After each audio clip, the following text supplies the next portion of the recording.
All right, hello and welcome to Communication 4240, your technical writing class. I am Kate Johnston. I'll be your instructor for this semester. You can call me Kate, you can call me Professor Johnston, Ms. J. I honestly don't care, whatever you feel comfortable with when you're addressing me through email. I have obtained my Bachelor of Arts in English Creative Writing Emphasis from SUU in 2016. Then I slid right into the communication department here on campus and received my Master's of Arts in 2018. It was the spring of 2018. So from that experience, I do have some English background, writing background, and that's kind of how I landed this technical writing job, and it's been a lot of fun. I really love working with my students in technical writing. This class is so different than writing essays or creative works, things like that, because you have to just strip all of that away and get straight to the message, and that's a lot of fun. So I'm excited to be your instructor for this class. This is my third time teaching this course, but my first time online, so please bear with me as I get this technology working and helping you guys through this whole process. In terms of communication preferences, I would love if you could email me at my suu.edu account or through Canvas. I know you have access to my personal Gmail account, but if you email me through that account, I will not see it. I have a lot of messages coming in from different sources, and a lot of the times my students' emails get lost in the mix. And I don't want that to happen. If you have questions, I want to be able to answer them and help you. So please message me at suu.edu or through Canvas, okay? So that information is right here on the syllabus for you.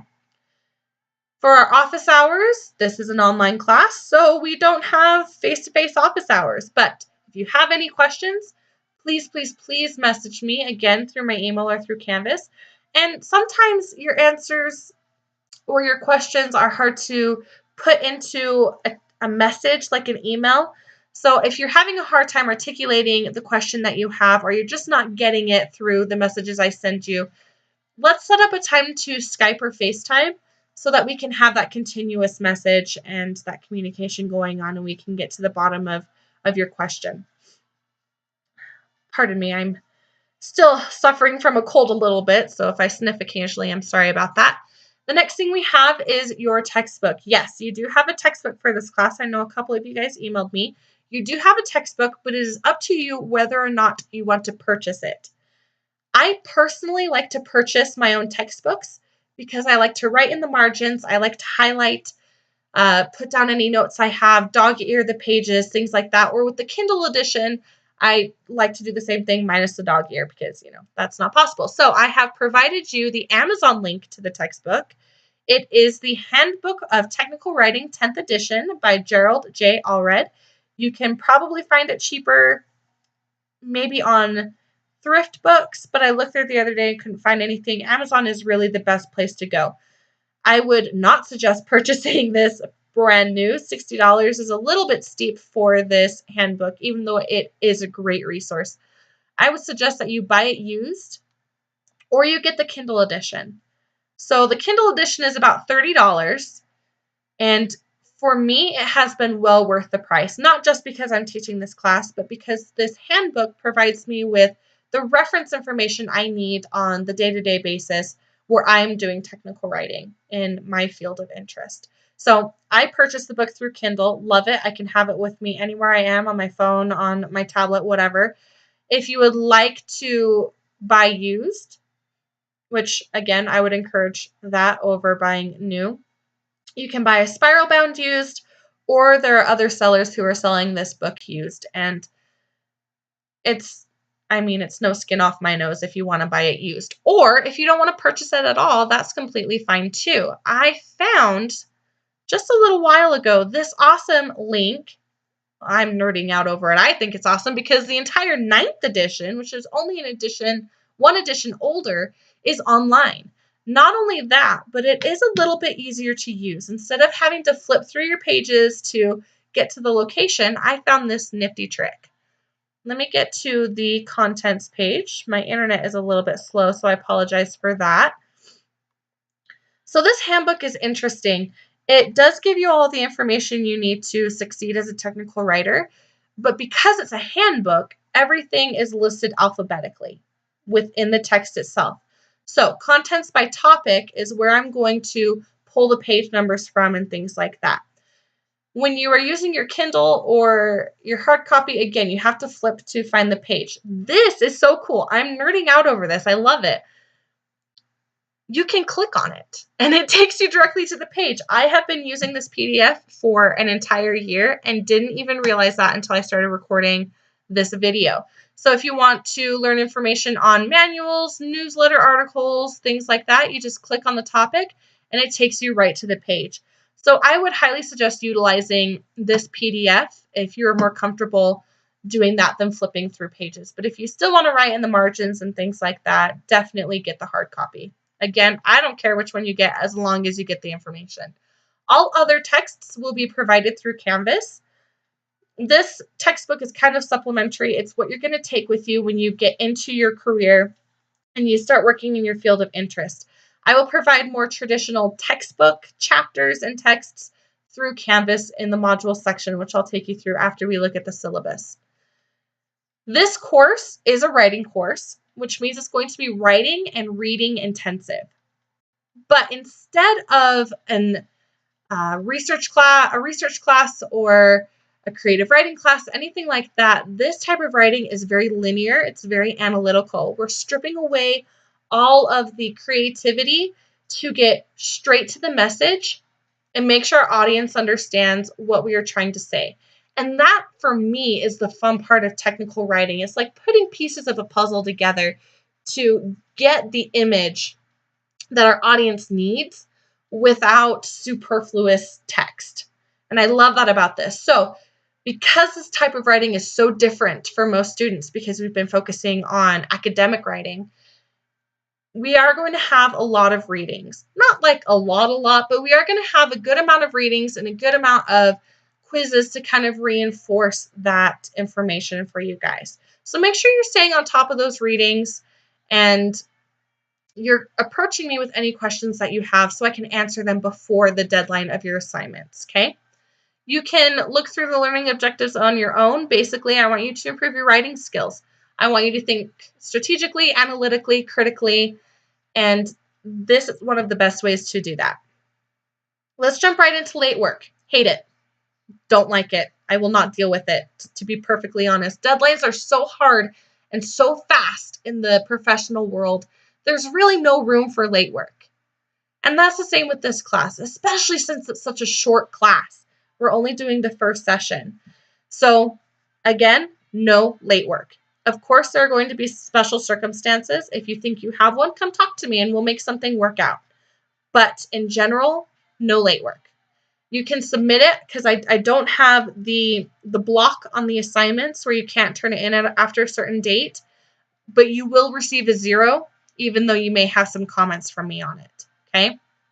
In terms of scheduling, everything that you need for this class is on Canvas and in the module section, except for some of the videos. I've been having a hard time uploading the videos. You'll have one video a week. It's going to be me giving you a short lecture, introducing you to the week, things like that. Just giving you a nice base to jump into the work for that week. So I will be uploading those shortly, working on trying to get those done. But everything else is there. All of your readings, all of your quizzes, all of your assignments, everything else is there. Pay attention. Please, please, please stay on top of your work, okay? Make sure that you are looking at the assignment before the due date. If it says it's due June 4th at 11:59 p.m., don't look at it June 4th at 11:30 p.m. That's just not going to work for this class, okay?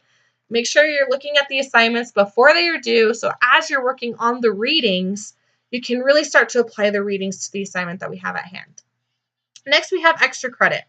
I love extra credit as a supplementary tool. I love that students can get their hands dirty with some projects that we just can't touch on in class. So I will be possibly providing some extra credit.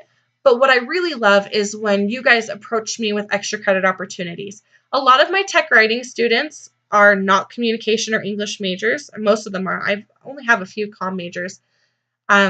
most of you guys are engineering or biology, accounting, marketing, and you're already working somewhere, or you've had an internship in the past where in your field of interest. So if you can find extra credit that overlaps with the work that you're already doing, or you're interested in a topic that we touched on but we can't delve in deeper, then use your creative capacities to come up with an extra credit assignment. I am really down for that.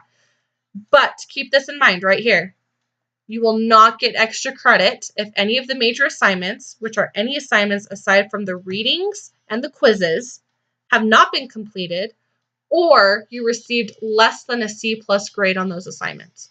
Again, I love that extra credit is that supplementary information. I hate when it's abused. Don't complete 7 or 8 extra credit assignments to make up for one that you missed. That's just going to inflate your grade in a more corrupted manner than extra credit already does. So that's the contingency plan I have for you guys. Stay on top of your grades, and you can do whatever extra credit you like. Don't stay on top of your grades, and you are immediately disqualified. Plagiarism. I am sad to say that plagiarism has been an issue in this class previously. It's unacceptable, period. No plagiarism. On the first offense, I will fail you on that assignment. On the second offense, I will fail you for this entire class. No exceptions, no negotiations. If you are still confused on what plagiarism is, come talk to me. We can clarify some, and by come talk to me, I mean email me. Email me, we'll clarify what plagiarism is so you can avoid that. But most of you should know what plagiarism is. You've talked about it a lot in your other classes. Basically, don't take somebody else's work and claim it as your own, especially Wikipedia. Let me tell you, it is so easy to spot when somebody has taken information from Wikipedia. Just don't do it. It's not worth it. It's not worth losing your grade or your education over this, okay? Cell phones and laptops. In a face-to-face class, I encourage cell phone and laptop use as long as it's geared toward academic purposes. I think they're really useful, especially when you have your textbook online and a lot of the readings online. But they can also be a distraction, whether face-to-face or online. And I can't be there to monitor you and make sure you don't have your cell phone. But I would challenge you to put your cell phone away. Make sure you're not cruising around on the internet while you're working on the assignments for this class or any other class that you have. When you get rid of that distraction, you will be amazed how clear your mind is to work on the task at hand. Maybe put a little music on in the background, but don't sit and text or Snapchat or things like that. I'm an old soul. I don't really know what sending a Snapchat is. Anyway, that doesn't matter. I'm going to challenge you guys to put all of that unnecessary technology away so you can really just sit down and focus on what you're working on. If any of you guys are familiar with the Onion News Network, it's a parody site. It's amazing. I provide this link on every syllabus that I have. It is so funny. This may be a possible outcome if you are addicted to your technology in a negative way. So go ahead and read that if you want. Everything else after this is pretty standard. So we have our grading scale. This is standard across university courses and my courses. Student support. If you have any issues, any struggles with this course in terms of learning, staying on top of things, if you have anxiety, anything like that, let me know, talk to me, and we'll work something out together, okay? And basically, information contained in the syllabus other than grading and late assignments may be subject to change with advance notice. So basically, if anything changes, I will let you know, and I will not punish you for me wanting to change anything, okay? So what I want to do now is look at the module section. This is where all of your information is going to be, again, except for the videos, because I'm still working on uploading those. But all of your readings, all of your assignments, all of your quizzes are here. And they're broken up into weeks. So week 1 is our introduction. Week 2, marketing documents. Week 3, instructions. And week 4, proposals. So let's go back to the top. I want to show you what your readings will look like, okay? Each reading is worth 10 points. You do have one due tomorrow. Or I guess today, sorry. I don't know how to do videos and I don't know what date it is, so it's fine. So I have provided Pardon me, I'm so sorry. I have provided a reading assessment for you. It's a PDF, you can download it, and you can either type all the information into this document or take your notes on a Word document and submit it. The reason I have you do a reading assessment instead of a quiz is because I find students, when you do a quiz, you just kind of skim through the information to find the answer to the quiz and call it good. I really want you utilizing the readings that you have. Does that mean you have to do every single reading word for word? Not necessarily. There's some information that you already know that you can skip over a little bit. I really want you to delve into the parts that are going to be a little bit more difficult for you, and I want you to analyze them and then apply them. So this is the worksheet that I have for you guys. You're going to list the reading, just so I know which one I'm grading, the date, any keywords or thoughts that you have. This is really fun, especially in the world of technical writing. You're going to find new definitions for words you already knew, or you're going to learn new keywords. So write those down with maybe a short definition, or if you have any thoughts that just pop into your head about how you can use this type of technical writing, write those down.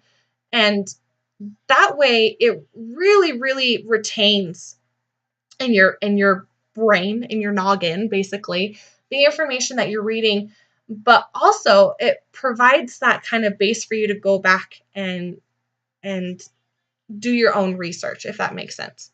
Next, I want you to do a reading summary. These sections can be as long as you want them, but I will tell you, the more that you write and the more notes you take, things like that, especially if you're doing handwritten notes, the more it's going to stick with you. In terms of a reading summary, 1 to 2 paragraphs is enough, okay? Just give me a basic summary of the text. But then, as you work on your application, write down anything that helps you apply this reading to your academic or professional aspirations. Part of technical writing is applying it to your own field. Again, I don't have very many comm majors in here. I have a lot of engineering, biology, things like that. And as a tech writing professor, I can give you the basics of tech writing. I can teach you those practices, but I don't know anything about engineering. I don't know how you're going to specifically apply it to this job that you're interested or this project that you're working on, things like that. So that's your job. I will teach you the basics. Your job is to apply those basics to your own profession or field of interest, academic setting, whatever that is. I really want you to focus on that application. Lastly, we have questions. We're taking it kind of back to elementary school for a second because this method works so well. This is my favorite method when I'm going through reading material. What questions do I have? Not superficial ones, but really, what real questions do I have? I'll write those down, and then I'll do some research on my own. And if I still can't come up with a conclusive answer, I'll go talk to the professor. But what this is doing is expanding my critical capacities. So I'm doing research, and I'm making sure that I have my own understanding of this question, and then I'm applying it to my own interests. So I would challenge you guys to do at least one question from each reading and see if you can find that answer or expand on it. So this is your reading assessment. This is going to be the structure for every PDF reading that you have. I also would encourage you to read the sections, even when I don't specify, read the sections in the textbook that correlate with what we're doing. Next, I want to look at your assignments. I have so many tabs open, I'm sorry. Okay, so we'll talk about the eulogy in a second, but your assignments are going to have a short description and a PDF attached to them as well. I love this kind of structure. So a lot of your assignments are going to be in a group discussion kind of format so that you guys can edit and give suggestions on each other's work. Okay, so if you see here, June 7th is the due date for your letters, and then you need to give feedback by June 9th. Okay, so turn your assignment in by the due date, and then you have a couple days to give feedback. And I want you to give good feedback, not just, oh, this was a really cool set of instructions. Like, nobody cares if it's good or bad. We want to, I mean, they do care, but in this class, I want you to analyze what they did well, what they could have done better, without being harsh, okay? So that critical response and that critique, okay? This is what your assignment will look like. It'll just be a PDF and it will have your description in it. Let's get there for a second. Hold on, my internet is slow. So we have your title and correspondence. So correspondence, these are going to be your letters. And for this particular assignment, you'll have 3 options. Most of the time, it'll just be one assignment and you'll all be doing them. So here I have the description. So this is the description for the complaint letter. What I want you to do, basically. Then we have your objectives. So critical thinking is kind of a given, but I will definitely put that in a lot of these assignments because sometimes students are like, I don't think critical thinking is part of correspondence, but really it is. So critical thinking through tone and content, working on concise writing practices, and practicing the writing process. And we'll talk about the writing process in a minute. So I'll have objectives with every assignment. I'll have any ideas and supplemental help for you guys, and then I'll have a rubric, okay? These are the things that we need to check off to make sure that you have done the assignment completely. So that's what your assignments will look like, and you'll just upload a PDF or a Word document into the discussion here and call it good. So the first week, again, is an introduction. We're talking about the writing practice. You'll do some readings on correspondence and the writing practice, and then we're going to apply that to our letter, which is, again, correspondence. The second week, we're working on marketing documents. So we'll be working on pamphlets and brochures, adding a little bit of a visual element, and then we'll be jumping right into press releases. If you've had a class from me before, we've done press releases, but again, we'll kind of be delving in a little bit deeper and working on that. We'll do resume and LinkedIn profiles. So basically, this is going to be part of your final. You're going to do a portfolio on LinkedIn. I really want you guys to utilize LinkedIn by the end of this class. It is such an amazing tool. So this is your rough draft. This is your rough draft resume and your rough draft LinkedIn. If you've had my class before, yes, we have done resumes, but we're going to delve in deeper this time because you guys are on the junior and senior level and you're actually going to be utilizing these resumes now. So we're going to delve into those. Then we have instructions. And as we get into the instructions and proposals, that's going to be our main focus. So you're going to have these different readings and a quiz or 2. And then you're going to come up with your own instructions, and they're going to be due on Sunday the 23rd. Then we have our proposals, which can be business, grant, product, anything like that we'll delve into a little bit deeper. And again, you'll have the whole week to work on this. And then we have the final week for you to work on your portfolios, do any editing that you're doing, things like that. This does look a little empty, but there is a reason for that. Part of this class is doing a sort of professional presentation. I'm going to have a sign-up list for topics that you guys are going to research and then either submit a video or a PowerPoint, something like that. I'll have the definitive assignment description up after we do the presentation sign-up, basically. And you're going to upload that. And this is where we're really going to hone in on that and make sure that as we're revising and editing our assignments, we are including visual elements when we need to, making sure that we are keeping our audience at the forefront of our process, things like that. So that's why this week and these few days are a little bit empty. So just keep that in mind. Now I want to talk to you about the assignment that is due on Tuesday, and it is your eulogy. This sounds a little morbid. I'm kind of a morbid person. It's fine. I'm working on it. But it's a really, really fun assignment where students get to be creative in how they approach their own little biographies. I can't do an icebreaker in class because we don't have a class. You guys can't pop into my office because some of you aren't in the area. And this is the next best thing. I really love this assignment because students pick the top things they want me to know about them. And they choose the point of view that they want. I had a really fun one last semester where the student chose the point of view from their family dog, which was a really cute approach, and took on the voice of the dog and paid attention to the audience and really honed in on information that the student wanted me to know about them. it's just a fun getting to know you kind of assignment. And if you want to share your eulogy with other students, I would encourage that. I want you guys to get to know each other too, if at all possible, because that will make the critiquing part easier. So I may turn this into I actually can't turn it into a discussion. I don't know. I'm just babbling now. Anyway, this is the assignment that I want you to do for Tuesday. Again, it's the traditional getting to know you assignment with the twist. Also, it is a great assignment to work on, or to practice, I guess, the writing process. Let's talk about the writing process for a minute now that I've introduced you to the class. Let's look at this slide for a second. We're going to go back to elementary school again, and we're really going to focus on the writing process for the first week of class. I know that some of you guys forgot about this process, or it's just innate now, or you weren't taught it. I really want to bring this back so that we can focus on creating very direct messages for our audience. So there are 5 steps to the writing process. We have pre-writing, drafting, revising, editing, and publishing. The pre-writing stage is often the most difficult for students. This is where we find our topic, and this is where we do our research and brainstorm, things like that. This is also where,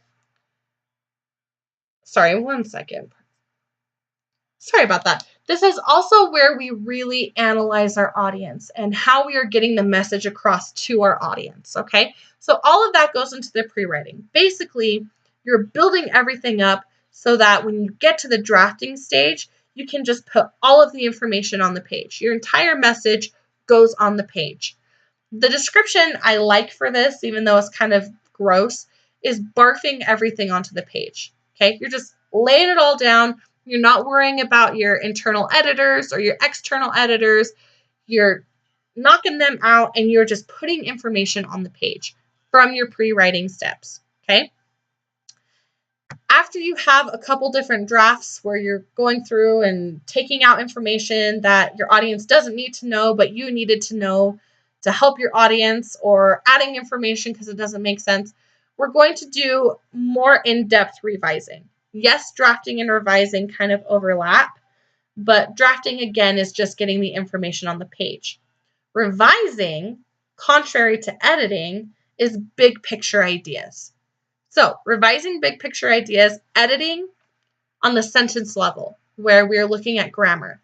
So, revising can be changing or modifying the topic, saying this idea doesn't work here, but it may work further down, and kind of using that outline that you may have created during the pre-writing steps to make your message clearer. So, big picture ideas. The reason we do revising before editing is how technical editing is. If you go through and make sure all the commas are in the right spot, you've spelled everything correctly, and then you go back to the revising stage and say, oh, I don't need that paragraph, and you take it all out, you've wasted all of that time on your editing. So we really want to take our time on the drafting and revising stage so that all of our ideas are there and they are clear. So when we get to the editing stage, we are not wasting any time. Editing, again, is on the sentence level. Do I have my subject, verb, object structure? Do I have this comma in the right spot? Am I spelling there the correct way? Do I need to put a paragraph here? It's kind of the more tedious things. That's editing. After we get done with our editing, we're going to read through the draft again, and we're going through the steps again. We're going to read through the draft and say, okay, do I have my audience in mind? Is my audience going to understand what I have to say? Did I put all of the research I needed into this draft? And then you can redraft, then you revise again, and then you edit. And you go through that process until you have a product or a finished draft that you are proud of. It's never going to be perfect, but it can be professional. Once we are done with the writing process, the first 4 steps, then we're going to publish. And publishing is basically getting somebody else's eyes on your work. Not necessarily sending it to one of the big 5 publishers in New York and making tons and tons of money. That's not what we're looking for. It's just submitting a final draft for somebody else to look at, not to edit or revise, just to look at. So your piece will be published when you hand it in to me or when you submit it onto your portfolio at the end of this class. That will be a completely revised draft and ready for publication, and it will really show the talent that you have with writing. So this is the writing process. I want you to utilize this as you're working on your eulogy, okay? In the pre-writing steps, you need to do a little bit of research. I've provided one link, but do some research on what a eulogy is, how long it should be, the tone you should have, who's the audience. Usually it's going to be family or friends, family and friends, maybe somebody else. I don't know who's going to be at your funeral. I hope you don't know either. I don't want you to pull up Tom Sawyer and pop out. I'm rambling. I'm sorry. So do the pre-writing step, then do the drafting, get everything onto the page. What do I, as your professor, need to know about you? What do you think would be fun to share with me? Any cool trips? Any cool courses you're taking, your interests that will help you work through this class? Things like that. Just help me get to know you a little bit. Then you go back and you revise. Maybe the part about my dog should be moved closer to the front because it's a story and it could be my hook. Maybe this part about my grandma should not even be in here because it's not my grandma's funeral, it's mine, something like that. And then make sure you have read through it a couple times so that there are not any misspelled words. This is something that my students, I don't know if struggle with is the right word, because I don't think it's a struggle. I think it's just a step that we skip, okay? Make sure that you read through your assignments before you submit them. Make sure that you have edited them, you are spelling correctly, you have capitalized letters when you need them. Make sure your name is capitalized.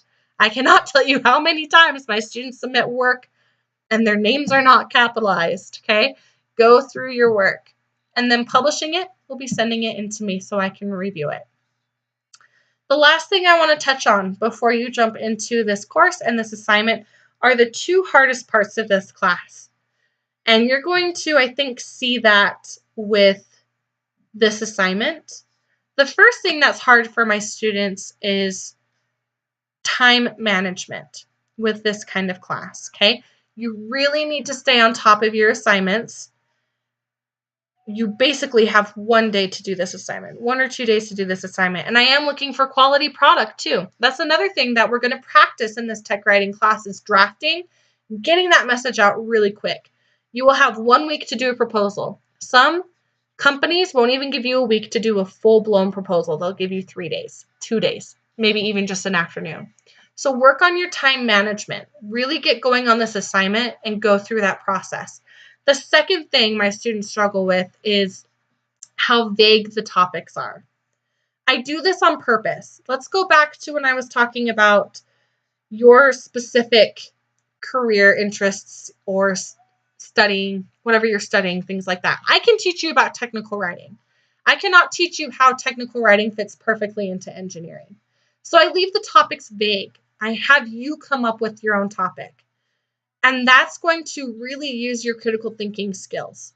And I really want you to hone in on those because analytical and linear thinking is just pointless without critical thinking as well. So keep those 2 in mind as we go throughout these next few assignments and recognize that you will improve this semester.